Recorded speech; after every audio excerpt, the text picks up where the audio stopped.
साथियों नमस्कार, मेरा नाम है पवन कुमार। आपका स्वागत है राजपथ भारत में।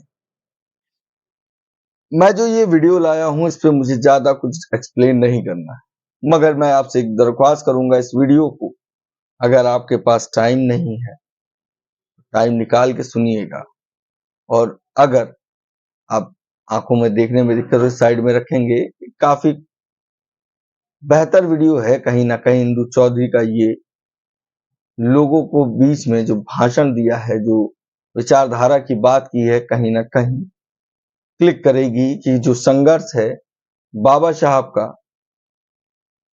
और कांशीराम साहब का, और उसको बेहतर बसपा ने बनाया, जो बसपा सुप्रीमो मायावती ने है उसको बनाए रखा। और कहीं ना कहीं समाज के लिए जो समर्पण है, वो समर्पित है बसपा सुप्रीमो, वो सब कुछ इस वीडियो में बताया गया, जिसको आप जानेंगे आप भी हैरान हो जाएंगे और ये वीडियो कहीं ना कहीं आपको टच करेगा।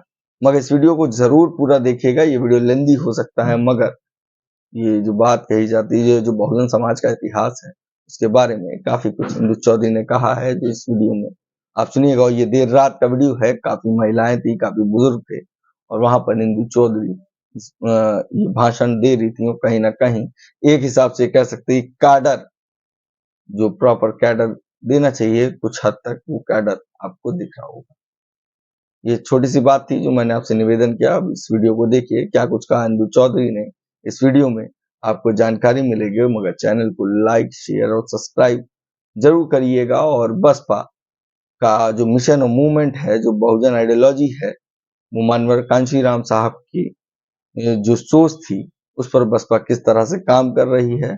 और दूसरा, बाबा साहब के विचारों से बसपा आज भी कितनी जुड़ी हुई है, ये बात इंदु चौधरी ने इस वीडियो में बताया है, जो अब आपके सामने पेश कर रहे हैं। कम संघर्ष की भावना हमारे भीतर जिंदा रहे। बाबा साहब डॉक्टर अंबेडकर अपनी पूरी जिंदगी स्ट्रगल किए, पूरी जिंदगी संघर्ष की। उनके पास 5 बच्चे थे, 5 बच्चे में 4 बच्चे एक के बाद एक मरते चले गए, लेकिन बाबा साहब अपने अपने जो कर्तव्य पथ था, जो अपने मन में दृढ़ इच्छा किए थे, उससे कभी भी पीछे नहीं हटे। उन्होंने हमेशा सोचा कि हमारे बहुजन समाज को मैं हुक्मरान बनाऊंगा, इनको ताकतवर बनाऊंगा। इसके लिए भारत के संविधान को लिखा, और संविधान को लिखने में जितनी भी बाधाएं आई, कभी भी पीछे नहीं हटे।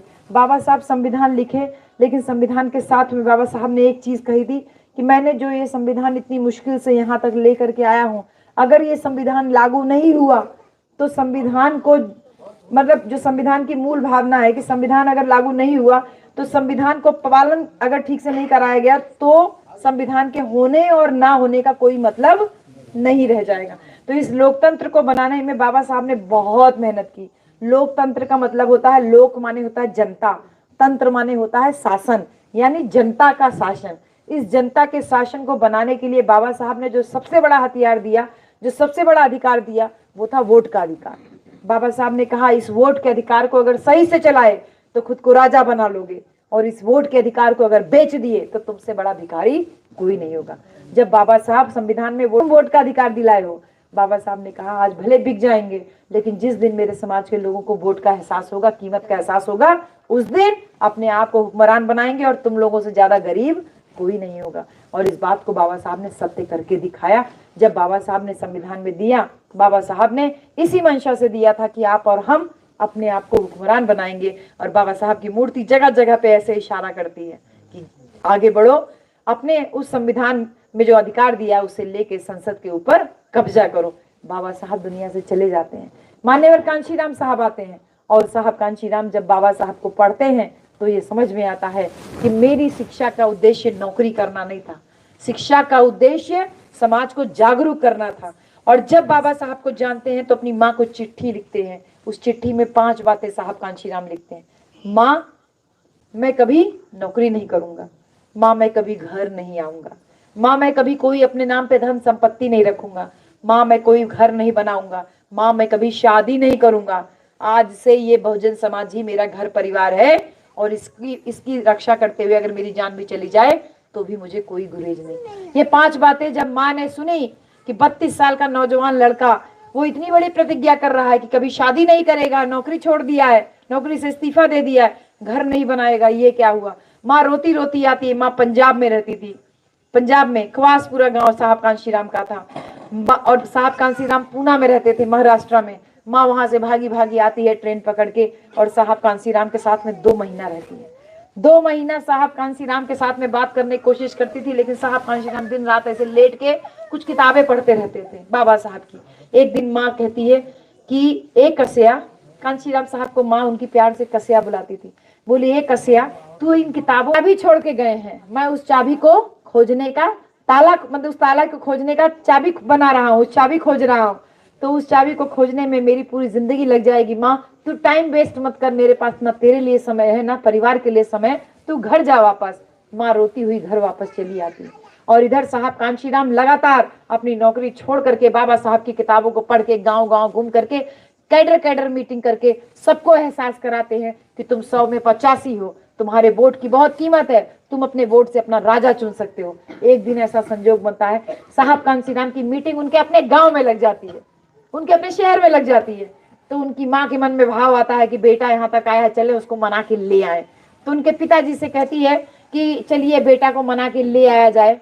तो माँ का दिल थोड़ा कमजोर होता है, पिता का दिल कठोर होता है। कहते हैं कि जो कांशीराम घर छोड़ दिया वो मेरे लिए मर चुका है, तुझे जाना है तो तू जा, मैं नहीं जाऊंगा। माँ का दिल नहीं मानता, माँ साहब की मीटिंग में चली आती। साहब की मीटिंग चल रही होती है, खूब भारी भीड़ लगी होती है, साहब मंच से खड़े होकर भाषण दे रहे होते हैं। माँ दूर पीछे पेड़ के पास एक खड़ी होती है।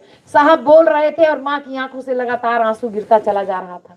माँ सोच रही थी कि जिस बेटे ने अपना घर छोड़ दिया, आज उस बेटे को सुनने के लिए कितनी दूर दूर से लोग आए हुए हैं। जब साहब का भाषण खत्म हुआ तो माँ धीरे से पीछे से उठ करके चलती हुई आई। इतना रो रही थी वो, बाल वाल पूरा बिखर गया था, लोग उसको पागल समझने लगे। साहब कांशीराम ने, लोग उनको रोकने लगे, कार्यकर्ता लोग रोकने लगे, तो साहब ने कहा नहीं रोकिए नहीं, आने दीजिए। और साहब ने इशारा कर दिया कि अगर ये मुझे मारे या मेरे नजदीक आए तो इनको रोकना नहीं। वो साहब के पास आती है और साहब को पकड़ के खूब तेज तेज रोने लगती है। लोगों को पता चल जाता है साहब कांशीराम की माँ। साहब की माँ कहती है बेटा घर चल, घर चल बेटा, तेरी माँ बुढ़ी हो गई है, तेरी माँ से घर का काम नहीं होता, तुझे याद करती है। मैं चाहती हूँ कि तेरी बहनें अपनी कलाई पे तेरा राखी बंध, तेरी कलाई पे राखी बांधे। तो ये बातें जब साहब की माँ कहती जा रही है, लगातार रोती जा रही है, लेकिन साहब का दिल देखिए, साहब की आंखों में ना तो आंसू ना तो चेहरे पे कोई भाव। रोती रोती जब साहब की माँ थोड़ी सिसकियां लेती हुई चुप हुई तो साहब ने अपनी माँ को अपनी छाती से अलग किया और कहा वही बात, माँ तू घर जा, माँ तू घर जा, मैंने इस बहुजन समाज को अपना घर द्वार मान लिया है। माँ कह रही है नहीं बेटा, मैं तेरे सर पे सेहरा बंधा होना देखना चाहती हूँ, तू घर चल, मैं तेरी शादी कराना चाहती हूँ। वो कहते हैं माँ तू घर जा, मैंने इस बहुजन समाज को अपना परिवार मान लिया है, आज इस परिवार के लिए अगर मेरी जान चली जाए तो मुझे कोई परहेज नहीं। माँ मुझे सेहरा नहीं, माँ मुझे कफन चाहिए, माँ मुझे सेहरा नहीं, माँ मुझे कफन चाहिए। इतना कहते हुए साहब कांशीराम अपनी माँ से मुंह फेरते हैं और बहुत तेजी से चले जाते हैं कि कहीं ऐसा ना हो कि माँ की ममता मुझे रोक ले। माँ की ममता भी साहब को नहीं रोक पाती और साहब चुपचाप बहुत तेजी से वहां से निकल करके चले जाते हैं। ऐसे ही एक वाकया साहब के जीवन में और होता है कि जब साहब उसी पंजाब शहर में मीटिंग कर रहे होते हैं, लोगों को खबर देते, बोलते बोलते के बीच में साहब के पास एक पर्ची आती, उस पर्ची में लिखा होता साहब आपके पिताजी नहीं रहे, अगर मौका लगे तो थोड़ा घर पे हो लीजिए। जैसे साहब बोल रहे हैं और पिता के मरने की खबर सुनते हैं तो साहब 1 मिनट के लिए मौन हो जाते हैं, आंख में आंसू आ जाता है, लेकिन साहब उन आंसुओं को आंख से नीचे ढलकने नहीं देते। साहब आंसुओं को आंख में ही रोक लेते हैं, अपनी पूरी स्पीच, अपना पूरा भाषण पूरा करते हैं। और भाषण पूरा करने के बाद जब लोग कहते हैं अरे साहब यहाँ तक आए, बेटा ही पिता की आचिता को अग्नि देता है, उन्होंने कहा मेरा कोई माँ बाप नहीं, मैंने घर छोड़ दिया, मैं घर नहीं जाऊंगा। तो लोगों ने कहा आप वहां दरवाजे पे जरूर पहुंच जाइएगा। तब बहुत साथियों के कहने पे साहब कांशीराम केवल अपने घर के दरवाजे तक जाते हैं, लेकिन घर के अंदर तब भी नहीं जाते। इतना मजबूत साहब कांशीराम ने स्वयं को किया, तब गांव गांव आप लोगों को, हम लोगों को जागरूक किया। वो तमाम बिरादरी जो गोबर काट रही थी, खेत गोड़ रही थी, चमड़ा छुड़ा रही थी, नार काट रही थी, मछली मार रही थी, उन जो पाल लोग थे, जो गरेडिया लोग थे, जो भैंस बकरी चरा रहे थे, इन तमाम जातियों को जागरूक किया और जागरूक करके इनको वोट की ताकत का एहसास कराया। और इसी एहसास कराने में साहब कांशीराम एक बार दिल्ली की एक मीटिंग में बैठे थे, वहां अचानक से मीटिंग में एक आदमी हरिजन हरिजन बोल रहा था, एक नेता एक बेटी खड़ी होती है आपके जैसी और वो उठ के कहती है ये हरिजन हरिजन क्या लगा के रखा है। वो कहते हैं हरिजन का मतलब होता है भगवान की औलाद है, हरि का मतलब भगवान, जन का मतलब औलाद। वो बेटी खड़े होके बोलती है कि अगर हम लोग भगवान की औलादे हैं तो तुम लोग क्या शैतान की औलादे हो। साहब कांशीराम मीटिंग में बैठे थे, उनको पता चला कि कोई बेटी ने उस मीटिंग, साहब कांशीराम उस मीटिंग में नहीं थे, उनको किसी से पता चलता है कि कोई लड़की खड़े होके बोली थी बड़ी मीटिंग में जाकर के सबके बीच में, नेताओं के बीच में बोली कि तुम लोग अगर हम लोग भगवान की औलादे हैं तो तुम लोग क्या शैतान की औलादे हैं। साहब कांशीराम रात में उस बेटी के घर पहुंच गए। वो बेटी और कोई नहीं थी, बहन कुमारी मायावती थी। वो अपने घर में पढ़ रही थी, दरवाजे पे दस्तक होती है, साहब कांशीराम कि जो वही बहन कुमारी मायावती जी गेट खोलती है, वो पढ़ रही थी, वो दरवाजा खोलती है, वो कहते हैं कौन, कहती है मैं कांशीराम। साहब कांशीराम कहते हैं मैं कांशीराम। तो वो कहती है रुकिए पिताजी को बुला रहे हैं। तो कहते हैं नहीं नहीं मुझे आप ही से काम है। कहते नहीं पिताजी को बुला रहे हो। पिताजी आते हैं, पिताजी पूछते हैं आप कौन, कहते हैं मैं कांशीराम। क्योंकि साहब कांशीराम उस समय बामसेब का घूम घूम के कैडर का काम कर रहे थे, उनके पिताजी को पता था। वो कहते हैं अरे साहब चाय पानी पिलाते हैं और बहन जी से बात करते हैं कि तुम क्या बनना चाहती हो जीवन में।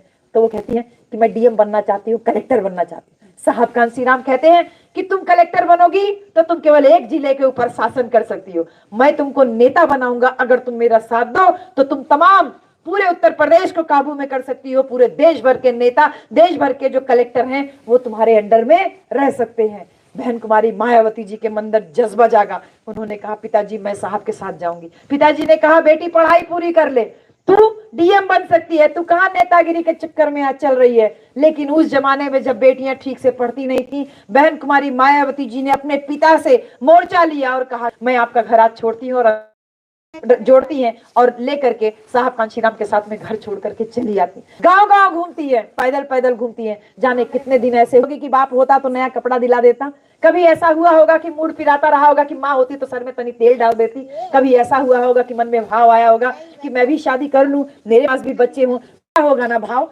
औरत है तो ये भाव जरूर आया होगा। लेकिन इस भाव को बहन कुमारी मायावती जी ने कभी अपने ऊपर हावी नहीं होने दिया, और वो बहन कुमारी मायावती जी लगातार कभी टूटी चप्पल पहन करके, कभी फटा हुआ कपड़ा पहन करके लगातार गांव गांव में मीटिंग करती रही और लोगों को इस बात का एहसास कराया कि तुम हुक्मरान हो, तुम राजा बन सकते, बहुजन समाज भी अपनी वोट की ताकत से अपना राजा चुन सकता। हमारी संख्या ज्यादा है, हमारी भागीदारी ज्यादा होनी चाहिए। पहली बार जब चुनाव में बहन कुमारी मायावती जी जीती, यहाँ आजमगढ़ से एक लोग जीते और एक लोग पंजाब से जीते। जब हमारे 3 सांसद जीते तो दुनिया में एक बड़ी लहर हो गई कि कोई नया दलितों का लीडर पैदा हो गया। देश विदेश से लोग बड़े खुश होने लगे, जो हमारे समाज के लोग थे और समाज के लोग, कि ये क्या करिश्मा हो रहा है। जो समाज को हरवाही करता था, खेत गोड़ता था, गोबर काटता था, भेड़ बकरी चरा रहा था, सुअर पालता था, दूसरे का गोबर लीपता था, वो समाज आज अपने आप को विधायक और सांसद बना रहा। यह करिश्मा लगातार होता रहा क्योंकि हमने अपने हिस्सेदारी की बात शुरू कर दी, और इस हिस्सेदारी में कुर्मी साथ में आए, लुहार साथ में आए, कहार साथ में आए, भर साथ में आए, मौर्या साथ में आए, यादव साथ में आए, सुनार साथ में आए, प्रजापति साथ में आए। तमाम जातियां जो पिछड़े समाज की थी वो इकट्ठा हुई। 6,500 से ज्यादा बटी हुई जातियों में साहब कांशीराम 600 जातियों का चला कि जब एक महिला जो कि घर में अपने पति, अपने परिवार को संभालती है, जब वो उत्तर प्रदेश की मुख्यमंत्री बनती है और वो भी दलित समाज की महिला, तो कितनी मजबूती से इस समाज में भय मुक्त शासन की बात करती है। ये केवल कहने वाली बात नहीं थी बहन जी, हकीकत थी। गांव देहात में चौराहा सट्टी पे कभी भी किसी भी समय डीजे लगा के कोई भी लड़की डांस कर सकती थी, किसी के ऊपर कोई पाबंदी नहीं थी। कोई भी लड़की रात के 12 बजे भी बेखौफ होकर के, चाहे स्टेशन से घर आना हो, चाहे बस अड्डे से घर आ रहा हो, बेखौफ आ जाती थी, चाहे कोचिंग पढ़ने जाना हो, बेखौफ आ जा सकती थी। ये हालत खराब हो गई कि ये क्या हुआ, सरकार गिरा दी गई। दोबारा बहन कुमारी मायावती जी सरकार में आई और उन्होंने अंबेडकर नगर जिला बनाया। आप सब, हम सब ऋणी है बहन कुमारी मायावती जी के कि ये जिला बनाया। फैजाबाद और आजमगढ़ से थोड़ा थोड़ा काट के ये जिला बनाया, और इस जिले को बना करके सबसे बड़ा जो काम हुआ था वो तहसील बनाने का। हम लोग छोटे छोटे थे, चाचा लोगों के साथ में फैजाबाद तहसील जाया करते थे, देखते थे चाचा अपन पोटली में सतुआ बांध के लेके चलते थे, क्योंकि 3 दिन लगता था, एक दिन जाने में, एक दिन आने में, एक दिन काम करने में। बहन जी ने तहसील बनवाया, बहन जी ने महामाया मेडिकल कॉलेज बनवाया, जिला अस्पताल बनवाया, मान्यवर कांशीराम इंजीनियरिंग कॉलेज बनवाया, पॉलिटेक्निक बनवाया, आईटीआई बनवाया, आईटीआई कॉलेज बनवाया, डिग्री कॉलेज बनाया, माता रमाबाई डिग्री कॉलेज, माता सावित्रीबाई फुले इंटर कॉलेज, ये बहन जी ने तमाम कॉलेजेस बनवाए, बीएड बीटीसी कॉलेज बनवाया। न केवल कॉलेज बनवाया बल्कि कहा कि मेरे बच्चों को पढ़ने के लिए इसमें 0 फीस पे एडमिशन होगा। बहन जी ने ये तमाम जिला बनाने के बाद स्कूल कॉलेज अस्पताल खुलवाए, इन सब में 0 फीस पे एडमिशन होता था और बगैर किसी पैसे के इलाज भी होता था। सरकार गिर गई, तीसरी बार सरकार बनी, बहन जी और तेजी से काम करने लगी और जब 2003 में चौथी बार तब रुतबा हमने देखा, तब हमने देखा कि वो 3 बार जो सरकार बनी थी उसी में सारे डीएम अफसर जो थे वो कांपते रहते थे, क्योंकि बहन जी कभी भी अचानक निरीक्षण कर लेती थी। जैसे आपके गांव में आज तक ये बहन कुमारी मायावती जी के शासनकाल की बनी हुई सड़क है जो आज तक सही सलामत है। जो नई आरसीसी की सड़क है उनका हाल हम लोग देख रहे हैं कि उसमें कितना भ्रष्टाचार चल रहा है। बहन जी के बनाई हुई सड़क आपके गांव में आज तक ऐसी है जैसे एकदम नई सड़क, एकदम फ्रेश सड़क अभी बनी हुई है। ये काम था बहन जी का। अधिकारी डरते थे कि जो सड़क पास हुई, जो सड़क बनी, अगर इसमें कहीं कमीशन खोरी हुई और बहन जी कभी आ गई गलती से तो फिर हमारी नौकरी से हम सस्पेंड हो जाएंगे। ये खौफ रहता था अधिकारियों में और वो खौफ हमने देखा जब हमारे साथ बीएचयू में जब दुर्व्यवहार हुआ, हमारे साथ में भी जो बदसलूकी हुई, हमारे भी कमरे का सामान का ताला तोड़ करके फेंक दिया गया, तब हमने देखा। हम जब एफआईआर लिखवाने गए तो ऐसी हालत थी कि भैया एफआईआर ना लिखी जाए तो बेहतर है। क्यों? क्योंकि बहन जी का लखनऊ में शासन था, 2007-8 की घटना है, लखनऊ का शासन था। एकदम ऐसी हालत थी कि एसपी, सीओ, थानेदार सब आ गए कि भैया एक प्रोफेसर के साथ में ऐसा कैसे हो गया, उसके कमरे का ताला तोड़ के सामान कैसे भगा फेंक दिया गया। ये एकदम खौफ था बहन कुमारी मायावती जी के शासन का। ये खौफ हुए नौजवान बच्चे जो अभी छोटे छोटे से बड़े बड़े हो रहे हैं वो नहीं देखे हैं, लेकिन हमने देखा है कि किस प्रकार से बहन जी अगर इस गांव में आ जाती और अगर ये सड़क नई नई बनी होती तो अपने पैर से अंगूठे से ऐसे देखती कि इस सड़क की गिट्टी तो नहीं निकल रही है, यानी मेरे आने से पहले तो कहीं सड़क नहीं बनी हुई है। ये खौफ था बहन जी का कि डीएम अफसर सब फाइल लेकर के कांपते रहते थे कि कहीं बहन जी का अचानक निरीक्षण ना हो जाए। वही बहन कुमारी मायावती जी ने आपके हमारे लिए तमाम छात्रावास खुलवाए। जो पढ़ने वाले बच्चे थे वो कभी भी आपको कमरा नहीं मिलता था किराए पे, आपके पास फीस नहीं होती थी कोचिंग की भरने के लिए, तो बहन जी ने अंबेडकर छात्र बनवाया। और इसके साथ ही साथ बड़े बड़े महापुरुषों की मूर्ति, छत्रपति साहू जी महाराज, महात्मा ज्योतिबा फुले, माता सावित्रीबाई फुले, बाबा साहब डॉक्टर अंबेडकर, मान्यवर कांचीराम, तमाम महापुरुष, पेरियार रामास्वामी नायकर, तमाम महापुरुषों के नाम पे बड़े बड़े स्मारक लखनऊ में बनवाए। ये सब इसलिए बनवाए जिससे कि हमारे लिए तो कभी हमारे महापुरुषों का कोई मूर्ति नहीं लगवाएगा ना। बहन जी ने अपने शासन में लगवा के बड़ा बड़ा स्मारक पार्क बनवा दिया जिससे कि कभी भी मान्यवर साहब का जयंती हो, बाबा साहब का जयंती या परिनिर्वाण दिवस हो, बुद्ध पूर्णिमा हो, तो सब जने चल चल करके अपने महापुरुषों के जो है स्थल जो बने हैं, स्मारक बने हैं, उनमें चल करके अपना जयंती का सेलिब्रेशन कर सके, उसको बना सके। हमारे उठने बैठने के लिए, रैली करने के लिए कोई स्थान तो हो, नहीं तो हमारी पार्टी अगर कमजोर होती तो कभी हम ये काम कैसे कर पाएंगे। इस सोच को बहन जी ने पहले ही अंजाम दे दिया कि हमारा स्थान पहले ही निश्चित कर दिया। ये तमाम काम जब बहन जी कर रही थी तो लोगों के दिमाग में आया, अरे बाप रे बाप, कहीं दिल्ली ना भागे। तभी नारा चलने लगा, यूपी हुई हमारी है, अब दिल्ली की बारी है। बहन कुमारी मायावती जी इस प्रगति के पथ पे लगातार चलती बढ़ रही थी और बहुत ईमानदारी के साथ में पूरे बहुजन समाज के लिए काम कर रही थी। न केवल बहुजन समाज बल्कि सर्वजन समाज का नीति बहन जी ने नारा दे दिया कि सर्वजन हिताय सर्वजन सुखाय, सबके हित के लिए, क्योंकि भारत का संविधान सभी लोगों के हित की बात करता है। बहन जी सबके हित की बात करने लगी। ब्राह्मण, ठाकुर, बनिया सबको एक बराबर सम्मान दिया, दलित समाज को सम्मान दिया, पिछड़ी जाति के लोगों को सम्मान दिया, मुसलमानों के लिए यूनिवर्सिटी बनाई, मदरसों को सहूलियतें दी। ये सब काम बहन जी ने अपने शासनकाल में किया तो कुछ लोगों के कान खड़े हो गए। कहीं बहन जी देश में दिल्ली की कुर्सी पे बैठ गई तो देश में समता मूलक समाज की स्थापना हो जाएगी, और अगर समानता स्थापित हो गई तो ना हिंदू मुसलमान के दंगे होंगे, ना ऊंच नीच का भेदभाव होगा। तो क्यों चमरौटी का करके बैठ करके कहेगा दादा हमारा काम कर दीजिए। तभी इन लोग सजग हो गए और बोले कि अब इसको खत्म करना है। और उसी के दौरान देखिए ईवीएम मशीन आई, और जब से मशीन आई तब से हमारी सरकारें बनना बंद हो गई। यानी चारों तरफ से शिकंजा कसा गया। एक तरफ कहा गया पिछड़े समाज को तोड़ने के लिए कि तोहन काहे बहन जी के पीछे लगल है, तोहन जौन ये काहे चमैनिया के पीछे लगल है, ऐसी तमाम उल्टी पुल्टी बातें करके उनको तोड़ा गया। उन लोगों की छोटी छोटी पार्टी बनाई गई, निषाद की पार्टी बनाई गई, अहिर की पार्टी बनाई गई, भर की पार्टी बनाई गई, मौर्या की पार्टी बनाई गई, मुसलमानों की पार्टी बनवाई गई, ऐसे तमाम काम हुए। लेकिन बहुजन समाज पार्टी वो बरगद का पेड़ है जो कभी किसी के हिलाए हिल नहीं सकता, क्योंकि उसकी जड़ में आप और हम हैं। हम मजबूती से हमेशा बहन जी के साथ में खड़े थे और खड़े रहेंगे। बहुजन समाज बहन जी को आज भी अपना नेता मानता है। बहन जी ने इसी अंबेडकर नगर जिले को जब बनाया तो वो तमाम लोग जो मूस और खटमल बेचने की, मारने की दवा बेचते थे, उनको सम्मान दिलाया। जो मिर्चा झोला में लग के गांव गांव बेचते थे, उनको सम्मान दिलाया। जो मछली मारते थे, उनको सम्मान दिलाया। जो पैर में घुंघरू बांध के नचनिया बन के घूमते थे, उनको सम्मान दिलाया। बहन जी ने उनको विधायक, मंत्री, सांसद सब बनाया। लेकिन ये इतने गद्दार निकले कि जो अपनी बहन जी का नहीं हुआ, वो समाज का क्या होगा? क्या होगा? इसलिए आपको हमको सजग रहना है। ऐसे गद्दार लोग जो बहुजन समाज पार्टी को धोखा दे सकते हैं, वो किसी भी पार्टी के नहीं हो सकते, किसी भी समाज के नहीं हो सकते। आज ये कटहरी विधानसभा में जब एक अमित वर्मा जी चुनाव में खड़े हुए हैं, तो बहन जी ने एक कुर्मी नेतृत्व तैयार करने का बीड़ा उठाया है। आपकी हमारी जिम्मेदारी है कि बहन जी के इस मिशन, इस कारवां में अपना सहयोग पूरी तरीके से दे, क्योंकि बहन जी को डाउन करने के लिए न केवल ये काम किया गया कि पिछड़े समाज के लोगों को तोड़फोड़ मचाई गई, बल्कि अब हमारे समाज में भी तोड़फोड़ करने के लिए कुछ नीला गमछा बांध के कुछ जय भीम वाले लोगों को भेजा जा रहा है। लेकिन इस बात का ध्यान रखिए, हर नीला व्यक्ति हितैषी नहीं हो सकता। क्यों? क्योंकि जैसे चोटी कटवा घूमते थे, मुंह नचवा घूमते थे, तिल चटवा घूमते थे, वैसे आजकल हमारे गांव में वोट कटवा घूम रहे हैं। ठीक भैया? ऐसे वोट कटवा लोगों से सावधान रहना है। जैसे चोटी कटवा के लिए कहते थे ना हम लोग कि खाली हमने बिरादरी की चोटी काहे काटे ने, काहे नहीं बावन ठाकुराई में जाके चोटी काटे ने, ये हमारे बिरादरी के मेहरारू की चोटी काहे कटत रहा। ऐसे तरह तमाम भरम फैलावल गया। वैसे ही एक भरम अभी फैलाया जा रहा है कि वोट काटिए और वोट काट के बहन जी को कमजोर कीजिए। ये वही लोग हैं जिन्होंने संविधान का भय दिखाया था लोकसभा के चुनाव में।